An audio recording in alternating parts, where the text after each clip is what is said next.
Welcome to Voices of Leadership. I'm Chris Atwell, and in each episode, I sit down with the leaders shaping the future of the manufacturer's rep industry. Real stories, real challenges, real growth. This is where leadership comes to life. So Ryan, hey, nice to see you. Thanks for joining me today. Really appreciate it. Yeah. We're going to spend a few minutes together. I'm going to tap into your leadership experience and really get to know you better from a standpoint of what lessons, mindsets have allowed you to grow into the leader you are today. And what I think is that these conversations, especially in this industry, these conversations are what make this industry so special, because there's so many young people that have come up through the ranks, have taken over businesses. There's a lot of succession and all this stuff. And you're a prime example of that. So looking forward to hearing what you have to say. Yeah. Awesome. Good. So, question number one. When you think of your leadership journey, okay, what would you pinpoint as the defining moment that really shaped the leader that you are today?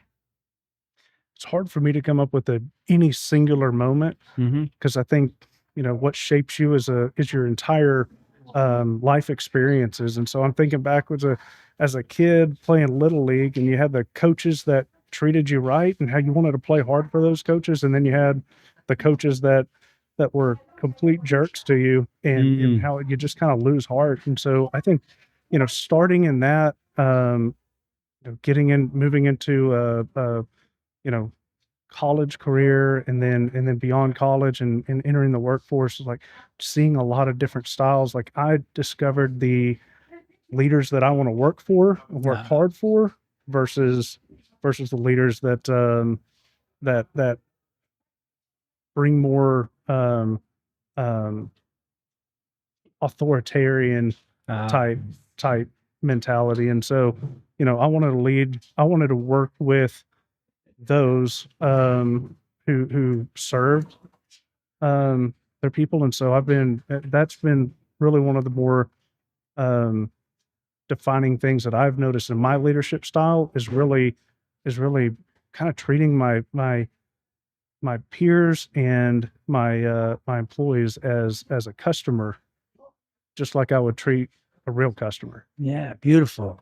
So you thinking way back to your childhood and all the experiences that you collected over time have guided you in understanding who you wanted to have as your leaders, which in turn have shaped you as the leader you are today. That's absolutely right. I love it. They've been an inspiration to you. Absolutely. Yeah, very cool.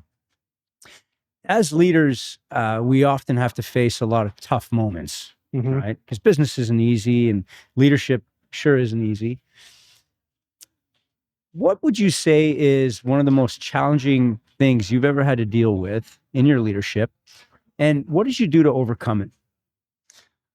I think my biggest challenge, so when I started in my position, or started at Southwest Sales at this company, I started in the warehouse. And I progressed through a sales career into leadership, and then ultimately was named a principal in our organization in 2020. And the biggest challenge that I had was going from a peer-to-peer relationship to a relationship where I'm actually having to lead my previous peers. And so I struggled with that, and I found that, I need to be myself. And again, try to win the hearts of the team, treat them again like a customer, and serve them in a way that makes them want to follow, because you can't be a leader if you don't have anybody to lead.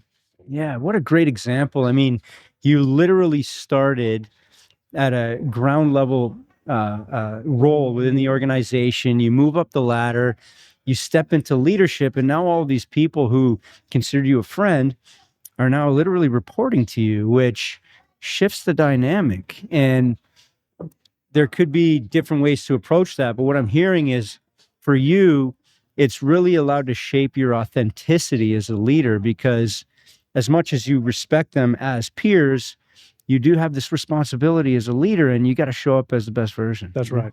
Wow. That's right. Really cool. Thank you. you've learned a lot along the way, right? You started in the warehouse, and now you're the president of the company, which is really cool. Congratulations. Thank you.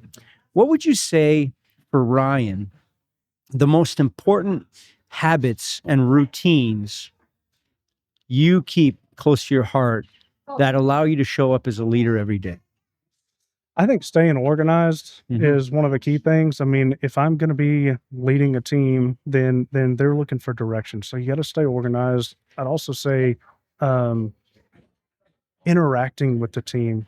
It's a goofy thing that I do, but I go through the office at least twice a week and give every person in the inside sales team a fist bump just to make sure that they have a touch point with me directly. Yeah. And I think that so much of our culture is built on the fact that regardless of where you are in the organization, you're willing to do whatever it takes. And we're still a relatively small company. We've got 74 employees, and you got to wear many hats, but making sure that everybody sees you wearing those hats.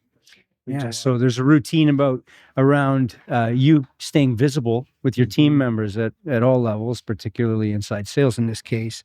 And you know that it's important not only to stay organized, but to have those touch points, ongoing at least once a week. Right. Yeah. Yeah. And as your company grows, that'll probably become more and more important, right? Or it's important now, but if you Absolutely. 100, 200 people, If we want to maintain the culture yeah, that we've built today, we're going to have to do that. Now, granted, at some point, you got 5,000 employees. The president or the CEO of a company can't touch every single person every day, but keeping that communication up, if it's a Zoom call that's been scheduled with the entire organization, or getting the other key leaders to ensure that they're interacting with their team, it's important. We're building a very collaborative work environment. We're an ESOP, and as an ESOP, an employee-owned company, they're our owners, and so they're every bit as much of an owner as I am. Yeah. Yeah. And for those who might not know, ESOP stands for Employee Shared Ownership Program. And that's really important. Yeah. And you see the value in regular cadence, routine meetings, and staying really in touch with everyone. That's part of your organization. Real beautiful routine. If you were to look at yourself, if you were to see a young version of yourself, okay, stepping into his leadership, what advice would you give him today? If I think back on my journey, I'd tell myself, be yourself. Don't try to be something you're not, because you come across disingenuous or fake. And the world needs all kinds of leaders. There's all sorts of different leadership styles, and multiple styles can be effective. Yeah. So do the style that fits you. Don't try to be something that you're not. Yeah. Be genuine. Be genuine. Yeah. That's beautiful. Lots happening in your business. There's been a tremendous amount of growth and transition over the last couple of years. What are you most excited about in the near future? And what does that mean for you in your leadership? What's that next level that's required of you in this case?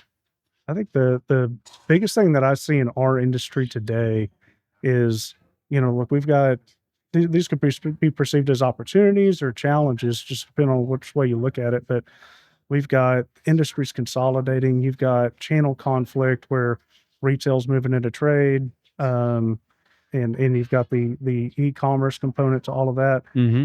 I think that now is a pivotal moment for manufacturers representatives to be able to demonstrate their value to the manufacturers.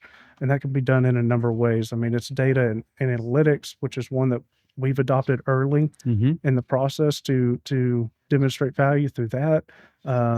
It's through relationships, it's through adding other services, what we can offer our manufacturers. And so my role in that is to be seeking out all those new ways to add value for those manufacturers and our customers. Yeah, fantastic. What do you think the biggest challenge is going to be as all this stuff comes forward? I think the biggest challenge is the the nature of our industry is very geographic, and as the industry does consolidate, the customers consolidate, and especially in the plumbing industry, I'm thinking about the contractor base Yeah, consolidating. for sure. There's going to be a need to be able to service those customers properly, and so we as an industry have to figure out a way to do that, which is going to require higher levels of communication between agencies across geographic lines. Mm, yeah. No, that's good stuff. Great. Look, I could ask you questions all day, but I just want to thank you, Ryan, for joining me. I really appreciate it and taking the time to share your journey. I mentioned it before. Leaders like yourself need to be visible, and this is a platform that we're putting together so that you can share your experience and allow other future leaders to really step into their own right and be genuine, be authentic, grow, learn, and lead with purpose. So thank you very much for your time. Yeah, you bet. Thanks, Chris. Yeah, thank you.